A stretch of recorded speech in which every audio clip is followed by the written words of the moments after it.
നമസ്കാരം, welcome to Prabhas veggie world. ഞാൻ ഇന്നിവിടെ വന്നത് ഒരു ആക്സിഡന്റൽ റെസിപ്പി ആയിട്ടാട്ടോ. ഇവിടെ ഒരു ദിവസം ബിരിയാണി ഉണ്ടാക്കിയപ്പോൾ കുറച്ച് ബിരിയാണി ബാക്കി വന്നു. അപ്പോൾ അതാർക്കും തികയില്ല. അപ്പോൾ ആ ബിരിയാണിയുടെ കൂടെ ഞാൻ കുറച്ച് ചോറൊക്കെ മിക്സ് ചെയ്ത് കുറച്ച് ഇൻഗ്രീഡിയൻസ് മിക്സ് ചെയ്തപ്പോൾ സൂപ്പർ ഒരു മസാല വട ഉണ്ടായി. അപ്പോൾ ഞാൻ ആ റെസിപ്പി നിങ്ങളുമായിട്ടൊന്ന് ഷെയർ ചെയ്യാൻ വിചാരിച്ചു. എല്ലാവർക്കും ഇഷ്ടാവുന്ന തന്നെയാണ് എൻ്റെ വിശ്വാസം. കണ്ടു നോക്കൂ. കൂടാതെ ഞാൻ വള്ളുവനാടൻ സദ്യയുടെ സീരീസ് തുടങ്ങിയിട്ടുണ്ട്, കാണാൻ മറക്കരുത്. എല്ലാ വിഭവങ്ങളും അതിൽ ഉൾപ്പെടുത്തുന്നുണ്ട്. അതും ഇതിനോടൊപ്പം തന്നെ ഇടയ്ക്കിടയ്ക്ക് വരുന്നുണ്ട്, അതും കാണാൻ മറക്കരുത് കേട്ടോ. പിന്നെ ആദ്യം കാണുന്ന ആൾക്കാരാണെങ്കിൽ ഒന്ന് സബ്സ്ക്രൈബ് ചെയ്യാൻ മറക്കരുത്. കണ്ടുകൊണ്ടിരിക്കുന്നവരാണെങ്കിൽ ലൈക്ക് ചെയ്യാനും കമന്റ് ചെയ്യാനും ഫ്രണ്ട്സുമായിട്ട് ഷെയർ ചെയ്യാനും മറക്കരുത് കേട്ടോ. അപ്പോൾ ഇനി നമുക്ക് മസാല വട എങ്ങനെ ഉണ്ടാക്കേണ്ടതെന്ന് നോക്കാം.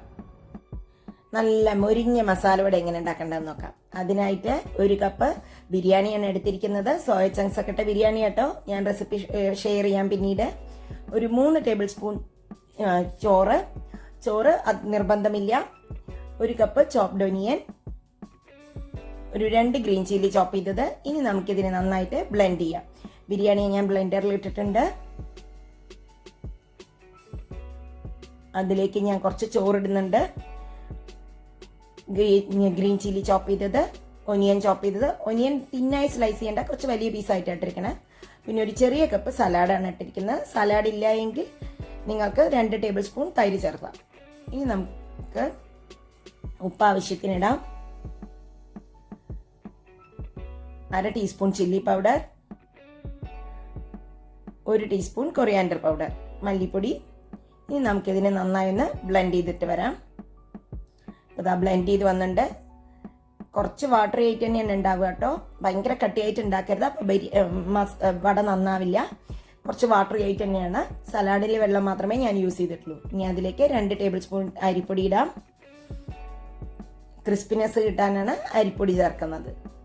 ഒരു ബൈൻഡിങ്ങും ആവും. ഇതെല്ലാം കൂടി ഒന്ന് ബൈൻഡ് ചെയ്യുകയും ചെയ്യും, ക്രിസ്പിനെസ്സും കിട്ടും. ഇനി നമുക്കിതിനെ നന്നായി മിക്സ് ചെയ്തെടുക്കാം. അത് മിക്സ് ചെയ്ത് നന്നായി റെഡി ആയിട്ടുണ്ട്. ഇനി എങ്ങനെയാണ് വട ഉണ്ടാക്കേണ്ടതെന്ന് നോക്കാം. അതിനായിട്ട് ഞാനിവിടെ കുഞ്ഞിയ ഒരു ബോളായിട്ട് എടുക്കുന്നുണ്ട്. ചെറിയ ബോളാക്കിയിട്ടുണ്ട്. ഇനി അതിനെ നമുക്ക് ജസ്റ്റ് കയ്യിൻ്റെ ഇതിൽ വെച്ച് ഒരു ഓട്ടം ഇങ്ങനെ നടുവിൽ ഇതേപോലെ ചെയ്ത് കൊടുത്താൽ മതി. നല്ല ലുക്ക് നല്ല രസമായിട്ട് വരും. ഇത് റെഡി ആയിട്ട് ഇനി നമുക്കിത് വറുത്തെടുക്കാം. എണ്ണ ചൂടാവാൻ വെച്ചിട്ടുണ്ട്. അതിലേക്ക് നമുക്ക് എടുക്കാം.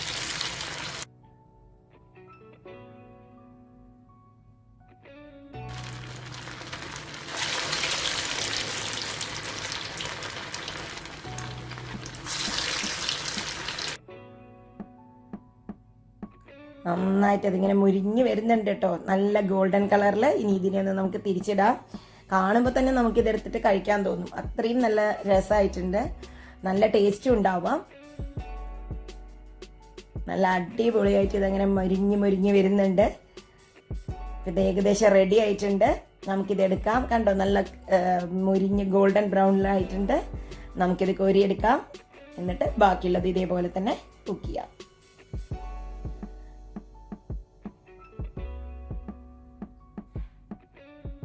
ഇപ്പം ഇതെല്ലാം റെഡി ആയിട്ടുണ്ട്. നല്ല മുരിഞ്ഞ വട. അപ്പം ഇതിനെ ഒന്ന് തുറന്ന് നോക്കാം. നല്ല പുറമേയൊക്കെ നല്ല ക്രിസ്പി ആട്ടോ, ഉള്ളിൽ കണ്ടോ നല്ല സോഫ്റ്റ് ആയിട്ട്. അതുകൊണ്ടാണ് അത് കുറച്ച് വാട്ടർ ആയിട്ട് ഇരുന്നാൽ പ്രോബ്ലം ഇല്ല എന്ന് പറഞ്ഞത്. അപ്പം എല്ലാവർക്കും ഇഷ്ടമാണെന്ന് വിചാരിക്കുന്നു. ട്രൈ ചെയ്ത് നോക്കൂ, അഭിപ്രായങ്ങൾ അറിയിക്കൂ. അടുത്ത വീഡിയോയിൽ കാണാം. Bye bye.